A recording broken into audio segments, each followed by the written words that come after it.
We want them to exhibit high-risk behavior. If they didn't, they would never leave. Leaving is a high-risk behavior. And so for a certain type of risky behavior, we want them to have those skills. What is high-risk behavior? When you think high-risk behavior, what do you think? You can shout it out or raise your hand. Sex is a high-risk behavior. We know we have children, right? Drinking and driving. Texting and driving. Driving. Okay.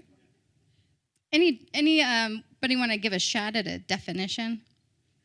A high-risk behavior is a behavior that will possibly cause harm. Okay, so we talk about high-risk behavior, and we say high-risk behavior is any sort of behavior that could potentially create adverse effects on development, or it can possibly inhibit success for the future. Okay, so that's a general definition of high-risk behavior.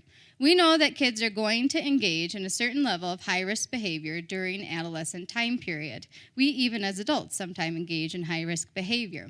And so we, as parents, as community members, as educators, are somewhat responsible for teaching good high-risk behavior.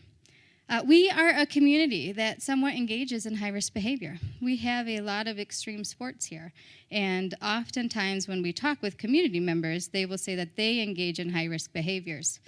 When we talk about it in a negative way, we're talking about things such as sex, such as substance use, drinking and driving, self-harm, eating disorders, domestic violence, different things like that. But high-risk behaviors can also be standing up on stage with a microphone in front of all of you.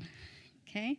It can be behaviors that increase our sense of pleasure, that give us some of those same emotions and the same physiological changes that engaging in sex or substance abuse gives us.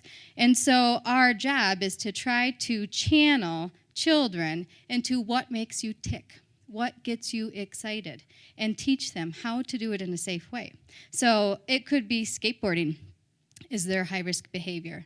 And so we put pads on them, and we stuff their pants with toilet paper and pillows and helmets on them. It could be that mountain biking is. It could be downhill skiing. It could be hunting is. And we teach them how to do it safely. So we know that they're going to engage in high-risk behavior. We want to help them do it successfully in order to reduce the amount of adverse effects and reduce the amount of unsuccessful times that they'll have.